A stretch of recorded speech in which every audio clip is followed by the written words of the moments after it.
Kali ini saya akan membahas tentang cara kerja dinamo starter pada mobil Suzuki Katana. Nah, komponen dinamo starter itu terdiri dari dua komponen. Yang pertama adalah magnet switch magnet, dan yang kedua adalah motor listrik, motor DC. Nah, bayangkan saja bahwa yang putih, yang merah ini ada dihubungkan dengan positif baterai, kemudian yang ini itu dihubungkan dengan positif baterai juga, tetapi melalui kunci kontak.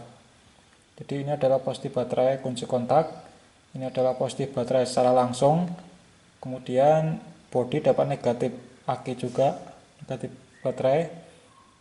Yang bawah ini dihubungkan ke stator motor listriknya, kemudian bodi motor listriknya itu dihubungkan ke negatif. Jadi ini negatif, kemudian ini positif dari kunci kontak, ini positif dari aki. Nah, sekarang bagaimana ketika kita nyalakan atau kita putar kunci kontak pada posisi start. Nah, ketika kita putar kunci kontak pada posisi start, berarti arus akan mengalir dari positif baterai sini menuju ke sini.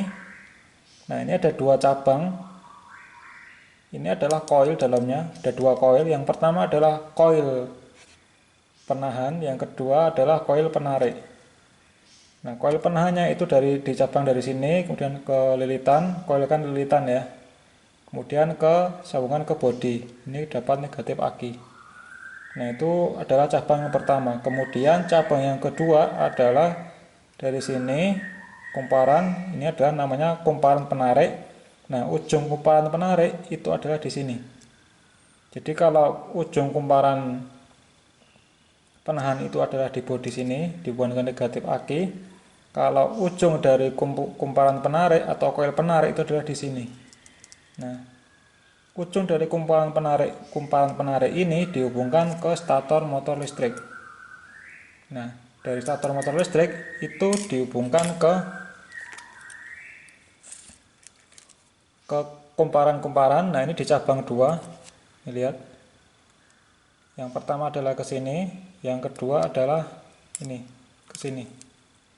Nah, kita lihat cabang yang pertama di sini itu adalah dihubungkan ke kumparan sini dan sini. Jadi nanti kalau ini dialiri listrik terjadi dua kutub magnet. Ini adalah cabang yang pertama. Nah, keluaran dari cabang yang pertama ini yaitu di kumparan yang kedua, setelah melewati kumparan 1, kumparan 2, dia keluar di brush ini. Nah, keluar di brush ini itu nanti dihubungkan ke rotornya. Ini adalah stator, ini adalah rotor. Nah, dari rotor itu nanti dihubungkan ke coil juga. Nah, keluaran dari coil ini nanti juga dihubungkan ke brush. Nah, brushnya itu adalah di sini. Ini adalah keluaran dari kumparan rotornya di sini. Nah, dari sini nanti dihubungkan ke bodi ke negatif aki. Nah, itu adalah cabang yang pertama. Nah, cabang yang kedua dari coil yang penarik tadi itu dihubungkan ke sini. Ini ya. Kalau tadi cabang yang pertama itu dihubungkan ke coil yang 1 dan 2 ini, kalau cabang yang kedua itu dihubungkan ke coil kumparan sini, kumparan stator 1 dan kumparan stator 2 sini. Nah, kumparan stator 2 itu nanti keluarannya adalah di brush ini. Nah, di brush ini nanti dihubungkan ke sini sehingga kumparan dari rotor teraliri listrik, kemudian ujung dari kumparan itu nanti dihubungkan ke brush lagi. Nah, itu dihubungkan ke brush ini, kemudian ke negatif. Nah, jadi ketika ini teraliri listrik, berarti baik stator maupun rotor itu akan teraliri listrik. Di stator terjadi magnet, di rotor juga terjadi magnet. Nah, magnetnya itu dibuat bertolak-tolakan atau tolak menolak sehingga dia menyebabkan dia berputar. Kalau dilihat dari sini itu adalah searah jarum jam.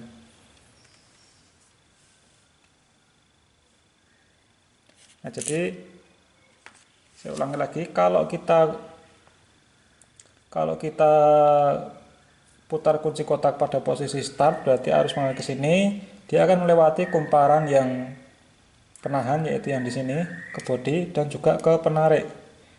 Nah, ketika komponen penahan dan penarik itu teraliri arus listrik, berarti stator dan rotor juga teraliri listrik, berarti ini akan ketarik solenoid, atau ini akan jadi magnet, akan menarik ini, tak ini. Nah, ketika dia menarik, dia juga sudah berputar rotornya, karena tadi di sini sudah teraliri listrik dan sini juga teraliri listrik melalui kumparan penariknya. Jadi sini ketarik sini, dia juga sudah berputar, tetapi putarannya belum maksimal, masih belum maksimal, masih rendah.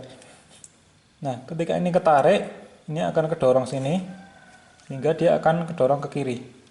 Ini adalah pinion kedorong ke kiri, berarti dia akan menyentuh roda gila mesin. Nah, dia ketarik sini, kemudian dia kedorong ke kiri, dia berputar, berarti dia sudah bersentuhan dengan roda gila dan juga sudah berputar.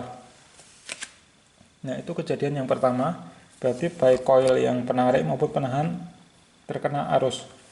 Nah, kemudian ketika dia sudah mentok sini, mentok sini. Nah, ketika mentok, ini kan tadi terdiri dari dua koil penarik dan koil penahan. Ketika dia sudah mentok, itu yang atas ini dengan ini terhubung. Jadi antara terminal yang ada bautnya, antara atas dan bawah terhubung. Nah, ketika ini seperti relay, berarti kalau ini sudah mentok ke kanan, dia terhubung. Artinya arus yang mengalir ke motor, yaitu ke stator maupun ke rotornya, itu tidak melalui kunci kontak lagi, tetapi dia langsung melalui sini, di bypass. Jadi arus akan mengalir ke sini, langsung ke motor listrik. Nah, pada posisi tersebut berarti arus yang terjadi itu lebih besar karena dia tidak melalui kumparan. Kumparan kan terdiri dari hambatan. Jadi ketika tidak melalui kumparan, yaitu kumparan yang koil yang penarik, maka arusnya itu akan langsung diambil dari aki. Akibatnya arusnya akan besar sehingga putarannya akan kencang. Itu adalah ketika dia mentok di sini. Nah, ketika mentok di sini tadi sudah saya sebutkan bahwa yang teraliri itu adalah koil penahannya. Jadi yang menyebabkan dia ketika dia sudah mentok sini, yang mempertahankan posisi seperti ini itu adalah koil penahan, yaitu koil yang terhubung ke bodi sini.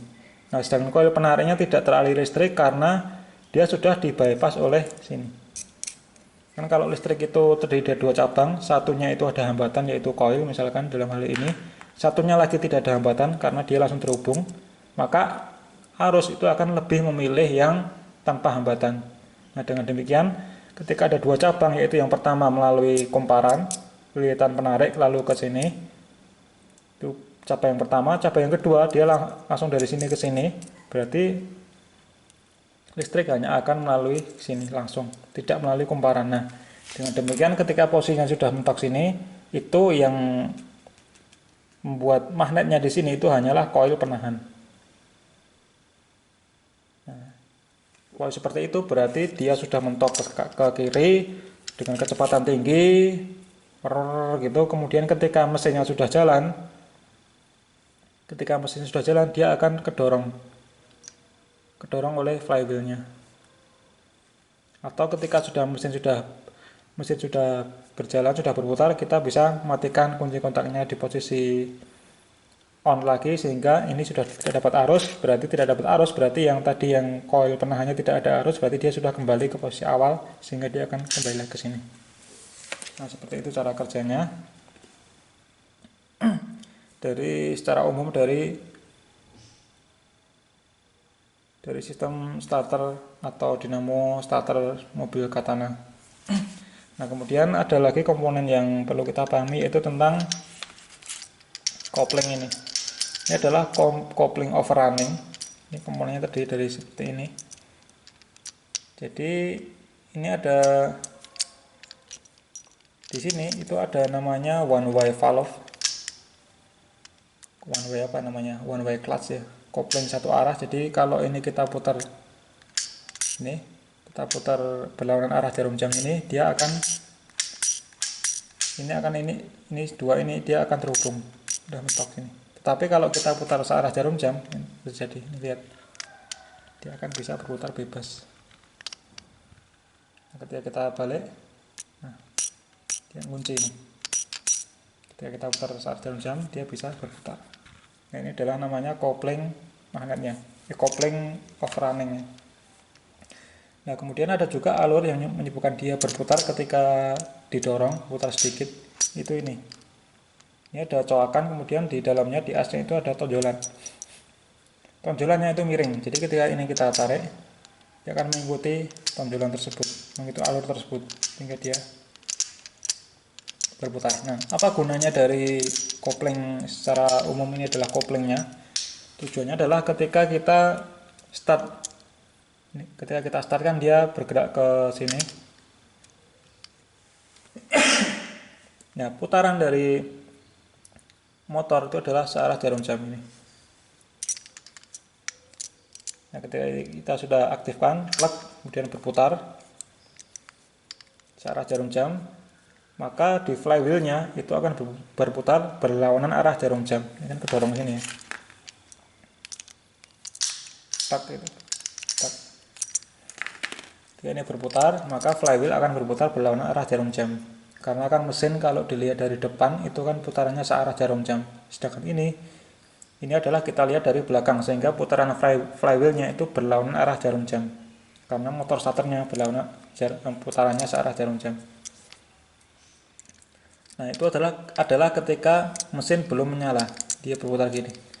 Nah, apa yang terjadi ketika mesin menyala? Ketika mesin menyala itu berarti kecepatan flywheelnya itu lebih besar dibandingkan dengan kecepatan motor starternya. Nah, akibatnya ketika flywheelnya itu lebih cepat, dia akan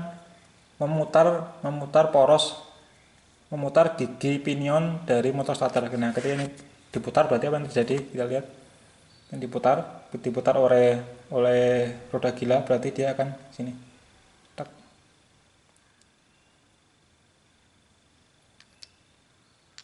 Ya, tak.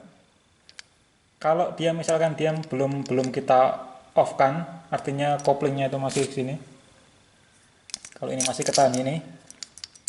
Kalau ini masih ketahan berarti kalau ini diputar oleh roda gila atau kecepatannya lebih tinggi, berarti yang terjadi adalah ini.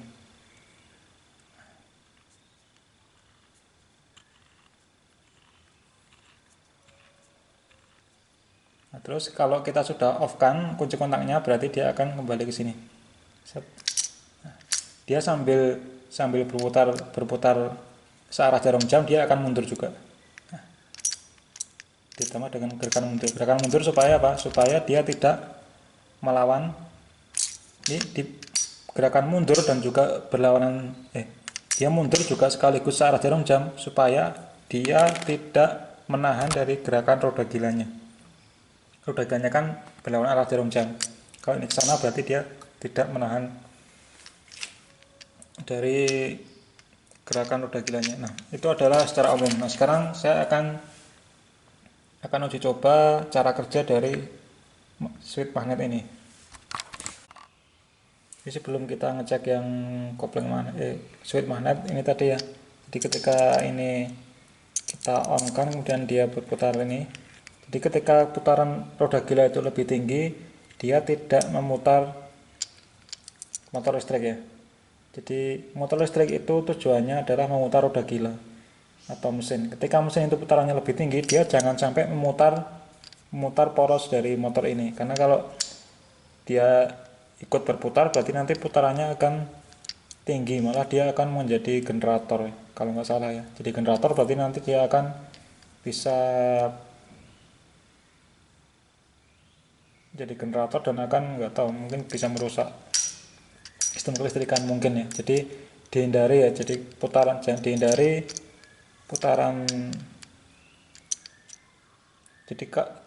putaran roda gila itu memutar poros motor listrik, sehingga dia dipakai satu arah ini supaya meskipun kecepatan roda gila itu lebih tinggi, dia tidak menambah putaran dari motor listrik gitu. Kalau dia menambah putaran berarti nanti akan menjadi generator, dan generator kan berat ya, jadi nanti akan membebani membebani mesin. Selain itu juga bisa menyebabkan kerusakan pada kelistrikan, sistem kelistrikan barangkali, sehingga dibuat overrunning ini, dia sebagai pengaman aja. Nah, sekarang saya akan tunjukkan bagaimana cara mengecek komponen-komponen dari dinamo starter ini. Yang bisa kita cek adalah untuk mengetahui apakah rusak atau tidak, itu kita bisa cek yang bagian switch magnet, kita bisa cek rotornya dan statornya, kita cek.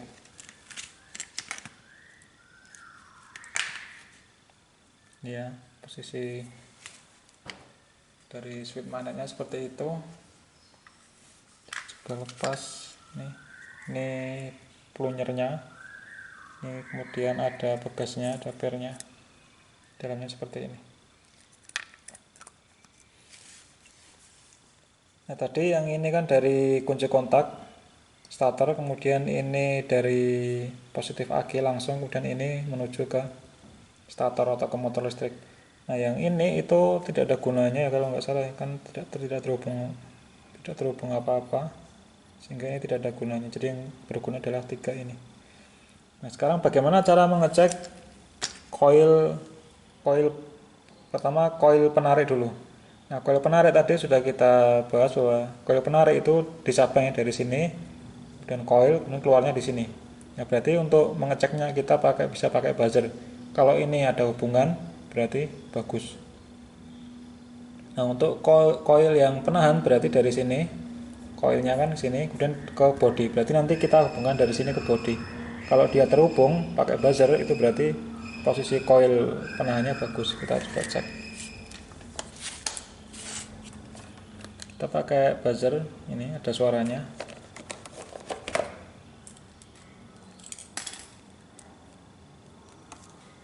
Ini kalau ada hubungan berarti dia bunyi. Nah, bunyi. Sekarang kita cek yang koil penahan dulu. Koil penahan berarti dari sini ke body. Taruh di body sama ini. Nah, terhubung berarti koil penahan bagus. Sekarang koil penarik dari sini ke sini. Kalau ada hubungan berarti bagus juga. Nah, bagus, berarti kondisi normal. Sekarang kita buktikan dengan menggunakan listrik, apakah dia bisa bergerak. Nah, kita pasang lagi begasnya. Kemudian ini adalah positif aki, ini adalah negatif aki. Kita lihat ini adalah positif aki, dengan yang ini adalah negatif aki. Oke. Sekarang kita cek cara kerja dari penarik dulu. Kita kasih positif aki. Koil penarik tadi kan nyambungnya di sini, berarti kita sambung di sini. Harusnya dia bisa menarik plunyernya ini. Kita lihat.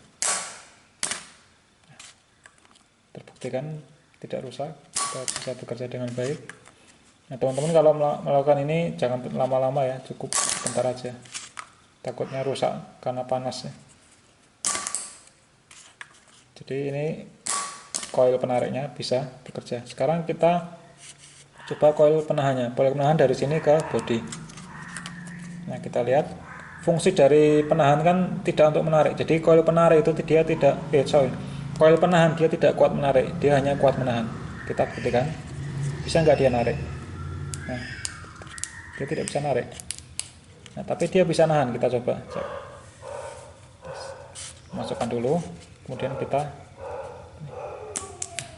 dia bisa menahan. Dia bisa menahan, tapi dia tidak bisa menarik. Nah, namanya berarti dia komponen, makanya namanya dia koil penahan. Atau hold in, nah, bahasa Inggrisnya. Kalau yang koil penarik berarti dia pull in. Oke, berarti sudah terbukti ini benar bekerja dengan sesuai yang kita harapkan.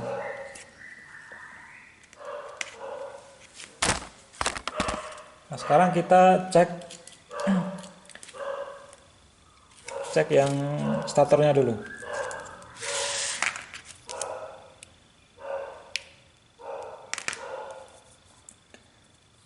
Nah, untuk yang stator kan tadi sesuai alur tadi bahwa ini itu dihubungkan ke koil-koil ini, ke kumparan-kumparan. Nah, supaya terjadi kemagnetan berarti kabelnya atau kawat tembaganya atau emailnya itu tidak boleh short dengan body. Berarti yang bagus itu adalah kalau ini kita hubungkan itu tidak terhubung, tidak ada apa namanya, tidak ada hubungan, tidak berbunyi buzzernya. Kita coba. Karena kalau dia ada hubungan berarti dia ada yang bocor, ada yang korslet di sini, ada yang terhubung ke body. Nah, itu bisa menyebabkan tidak berputar. Nah, ini kalau kita cek dengan buzzer ya, ini harusnya tidak ada hubungan. Nah, tidak ada hubungan ya, benar ya. Kalau ini kita hubungan ke brush pasti ada hubungan harusnya. Sebentar. Ke brush yang bukan yang brush negatif, ini kan negatif ya, brush yang positif. Nah, ini kan brush positif ya. Dua ini brush positif, kalau ini kan negatif ke body kan belum tersentuh ini berarti tidak terhubung kan.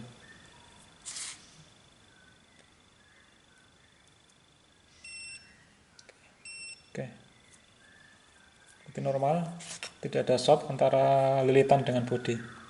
Nah, yang terakhir kita cek yang motornya ini. Nah, kumparannya ini susah ya untuk menurutnya karena merunutnya karena ini kan tertutup dengan ini ya, dengan isolator ini. Jadi ini motor listrik itu kan dia kumparannya dari sini muter gitu, pindah alur, dia terus nempel di sebelahnya, alur lagi nempel di sebelahnya, nempel di sebelahnya sini terus gitu, tapi saya nggak tahu jaraknya. Yang jelas dia semuanya terhubung ke lilitan, sehingga kalau ini kita hubungkan ini harusnya terhubung semua dengan komutatornya, dengan kisi-kisi komutatornya. Nah, ini harus terhubung semua, harus nyala semua.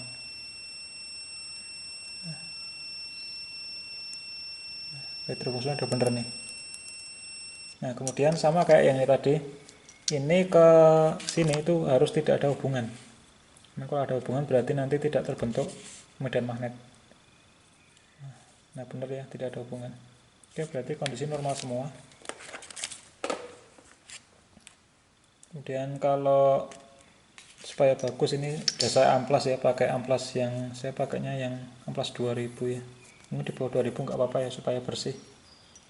Kemudian yang sela-selanya juga dibersihkan. Kemudian ini juga dibersihkan brushnya. Ini amplas juga. Habis diamplas pakai kontak cleaner juga nggak apa-apa. Oke. Oke, sekarang saya akan rangkai ini dan kita coba apakah bekerja dengan baik.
Ini positif baterai, positif, kemudian bodi dapat negatif. Oke, sekarang ini juga positif nih.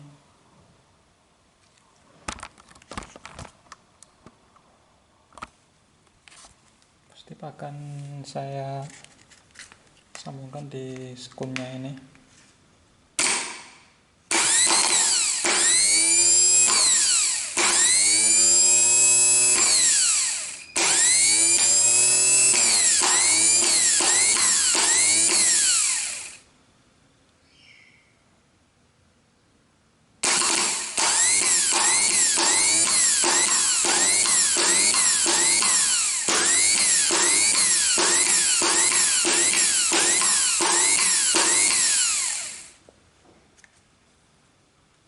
Saya langsungkan.